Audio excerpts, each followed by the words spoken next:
Hi friends, my name is Arif Khan. Today I will discuss about a very important concentration terms of solution, molarity. So let's start. देखिए molarity को हिंदी में मोलरता कहा जाता है। मोलरता मतलब क्या हुआ कि एक litre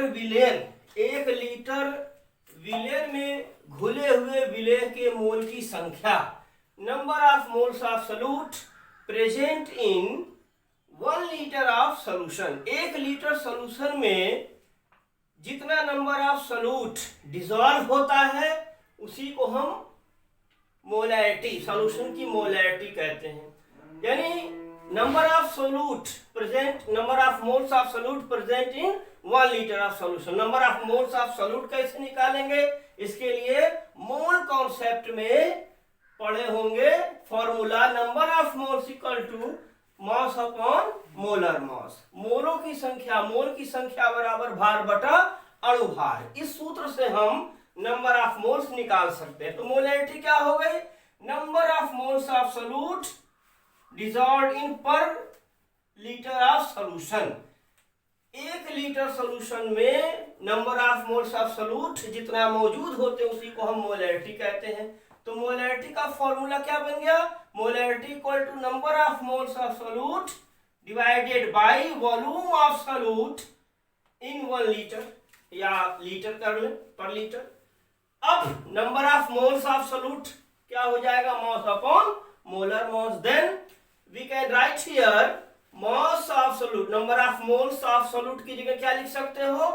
mass of solute in gram upon molar mass of solute. ये भी ग्राम में रहेगा, divided by volume of solution in litre. अब ये टर्म नीचे आ जाएगा तो फॉर्मूला क्या बनेगा? Molarity equal to mass of solute in gram divided by molar mass of solute into volume of solution litre में। अगर सॉल्यूशन का वॉल्यूम लीटर में ना हो, मिलीलीटर में हो, तो इस पूरे टर्म में हम 1000 से गुणा करा देंगे, 1000 से मल्टीप्लाई कर देंगे। देन फॉर्मूला क्या हो जाएगा? Molarity equal to mass of solute in gram upon molar mass of solute into volume of solution in millilitre multiplied by 1000।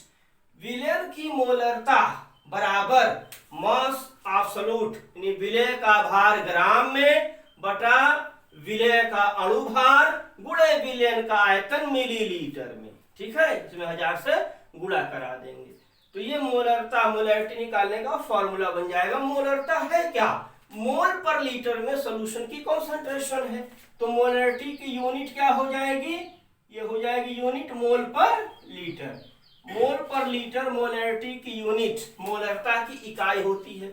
मोल पर लीटर को हम यम से रिप्रेजेंट कर देते हैं, शॉर्ट फॉर्म में लिखना होता है तो यम लिख दे, यम मतलब मोल पर लीटर। तो ये हो गया मोलैरिटी के बारे में बातें। तो मोलैरिटी का सीधा सा मतलब मोल पर लीटर में सॉल्यूशन की कॉन्सेंट्रेशन है। देखिए पर लीटर में जितना number of moles of solute dissolve होगा वही उस सॉल्यूशन की मोलैरिटी बन जाती है। मोलरता मतलब प्रति लीटर विलेय में विलेय के मोल की संख्या जितनी घुली रहती है वह उस विलेय की मोलरता कहलाती है। अब देखिए मोलरता में और शक्ति में क्या संबंध? शक्ति मतलब ग्राम पर लीटर में कॉन्सेंट्रेशन। तो relation between molarity and strength हमको पढ़ना है। मोलरता और शक्ति में संबंध जानते हैं। मोलरता बराबर क्या होता है? मास of solute in gram divided by molar mass of solute into volume of solution in litre. ये फॉर्मूला यहाँ पर मिला हुआ था ऐसा करने पर। अब मोलैरिटी इक्वल टू, यहाँ देखिए मास of solute in gram upon volume of solution in litre. यहाँ पर विलेय का भार ग्राम में बटे विलेय का आयतन लीटर में। यह टर्म क्या हो जाएगा? शक्ति। ग्राम पर लीटर में सॉल्यूशन की कॉन्सेंट्रेशन को हम स्ट्रेंथ यानी शक्ति कहते हैं। देन मोलैरिटी इक्वल टू इस टर्म की जगह लिख देंगे शक्ति, strength upon molar mass of solute. इसको ट्रांसफर कर देंगे। देन क्या हो जाएगा? Strength equal to molarity into molar mass या मॉलिक्यूलर वेट भी कह सकते हैं। शक्ति बराबर मोलरता गुणे अणुभार। अब हमें संबंध पढ़ना है relation between normality and molarity. नॉर्मलता तथा मोलरता में संबंध जानना है। देखिए बात सुनिएगा, कल हमने क्या बताया था पिछली वीडियो में, strength equal to normality into equivalent weight, यानी शक्ति बराबर नॉर्मलता गुणे तुल्यांकी भार नॉर्मलता। नॉर्मेलिटी वाले वीडियो में हमने बताया था। आज हमने क्या बताया, strength equal to molarity into molecular weight या मॉलिक्यूलर मास कह लें। अब ये दोनों टर्म बराबर है, ये और ये बराबर है, तो ये टर्म और ये टर्म भी क्या होंगे, बराबर होंगे।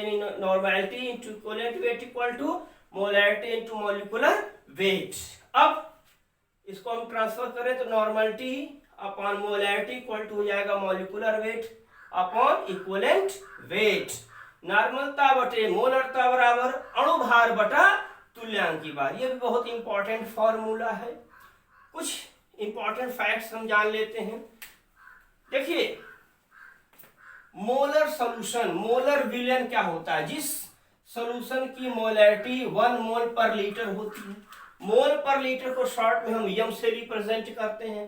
तो जिस सॉल्यूशन की मोलरिटी 1 हो जाए उसे कहते हैं मोलर विलयन। मोलर विलयन बनाने के लिए क्या करेंगे, पर लीटर सॉल्यूशन में 1 मोल सॉल्यूट घोलना पड़ेगा। बाइमोलर सॉल्यूशन क्या होगा, पर लीटर सॉल्यूशन में हम 2 मोल सॉल्यूट घोल देंगे तो बन जाएगा बाइमोलर सॉल्यूशन, बाइमोलर विलयन, जिसकी मोलरता 2 होगी, यानी पर लीटर सॉल्यूशन में 2 मोल विलय पदार्थ घुला होगा।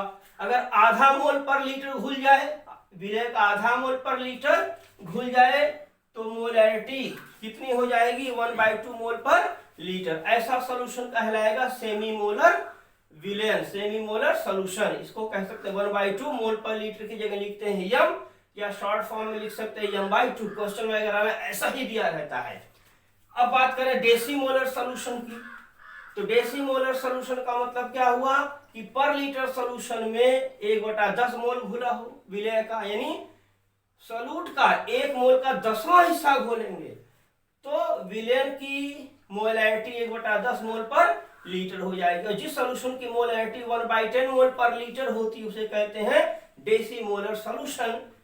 1/10 मोल पर लीटर इसको लिख सकते हैं यम से, तो 1/10 यम हो गया, या क्वेश्चन वगैरह में यम/10 लिखा होता है। यम/10 मतलब डेसीमोलर सॉल्यूशन।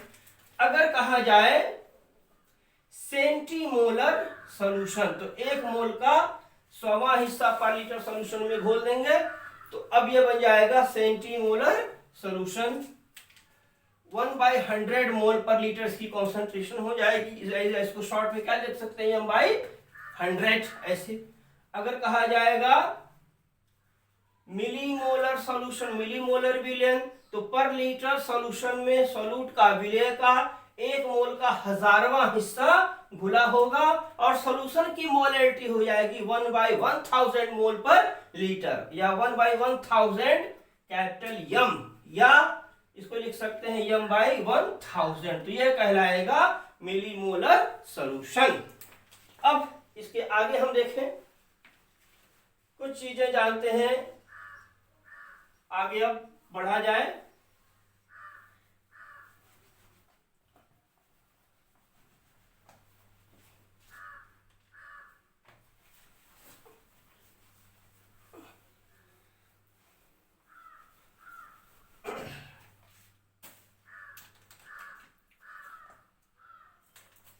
मोलरिटी इक्वेशन के बारे में थोड़ी सी डिस्कस कर लें हम, यानी molarity on dilution. Molarity equation क्या होता है, देखिए मोलरिटी इक्वेशन क्या है, m1v1 इक्वल टू m2v2। जैसे हमने नॉर्मेलिटी वाले में क्या बताया था, नॉर्मेलिटी वीडियो में normality equation n1v1 equal to n2v2, ऐसे ही मोलरिटी इक्वेशन हो जाता है m1v1 बराबर m1v1 इक्वल टू m2v2। अब ये मोलरिटी इक्वेशन हो गया। अब ये इक्वेशन आया कहां से, देखिए क्या करें हम, बताने के लिए क्या करते हैं, जैसे एक सॉल्यूशन हमने लिया, एक सॉल्यूशन हमने लिया जिसका वॉल्यूम V1 है, तो इस सॉल्यूशन की मोलरिटी कितनी है, m1 है, ठीक है ना। सॉल्यूशन का जब वॉल्यूम V1 है तो इसकी मोलरिटी m1 है। अब इसमें मान लीजिए number of moles of solute कितने डिसॉल्व है, n। इसमें विलेय के कितने मोल घुले हुए हैं, n मोल। अब इसमें हमने थोड़ा सा वाटर मिला दिया, इस विलयन में हमने थोड़ा सा पानी ऐड कर दिया। तो पानी मिलाने से क्या होगा, पहले वॉल्यूम V1 था, अब मान लिया वॉल्यूम बढ़कर क्या हो गया, V2 हो गया। वॉल्यूम बढ़ने से मोलैरिटी घट जाएगी, मान लिया कितनी हो गई घटकर, m2 हो गई। ऐसा क्यों हुआ, वॉल्यूम बढ़ने से मोलैरिटी घट क्यों हो रही है, इसलिए घट रही है, यहाँ पर हमने वाटर ऐड किया है। क्या हमने यहाँ पे सॉल्यूट का भी मोल ऐड किया है, विलेय के मोल की संख्या भी बढ़ा दिया, नहीं बढ़ाया। तो जितना भी number of moles of solute पहले थे उतने ही बाद में है, लेकिन अब वॉल्यूम क्या हो गया, बढ़ गया। वॉल्यूम बढ़ने से क्या हुआ, पर लीटर वॉल्यूम में नंबर ऑफ मोल्स कम हो गए। पहले क्या से, पर लीटर वॉल्यूम में नंबर ऑफ मोल ज्यादा थे, अब वॉल्यूम बढ़ने से क्या होगा, number of moles of solute per unit volume कम हो गए। तो इससे क्या होगा, मोलैरिटी कम हो जाएगी, क्योंकि मोलैरिटी जानते हुई हो ना, मोलैरिटी इक्वल टू क्या होगा, number of moles of solute upon volume of solution. मोलरता बराबर विलेय के मोल की संख्या बटे विलयन का आयतन लीटर में।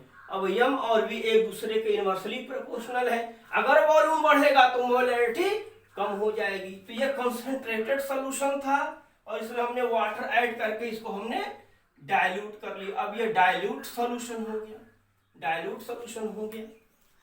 तो अब इस सॉल्यूशन की देखो मोलैरिटी कितनी हो जाएगी, m1 इक्वल टू, इस सॉल्यूशन की molarity m1 equal to number of moles of solute कितने हैं n, वॉल्यूम कितना है V1, और इस सॉल्यूशन की मोलैरिटी कितनी हो गई, पानी इसमें जब ऐड कर दिया, सॉल्यूशन को हमने डाइल्यूट कर लिया, तो molarity m2 equal to number of moles of solute कितने हैं n, जितना पहले से उतना बाद में, लेकिन हमने पानी ऐड करके वॉल्यूम को बढ़ाकर V2 कर दिया। तो मोलैरिटी कितनी हो गई, m2 equal to n by V2।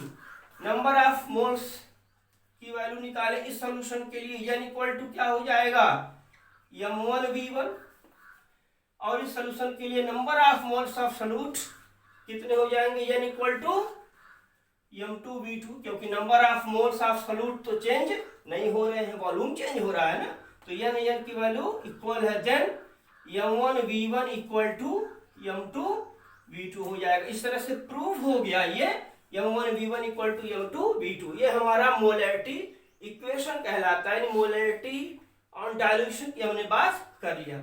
Video को लाइक करेंगे, शेयर करेंगे और चैनल को सब्सक्राइब करेंगे। Thank you.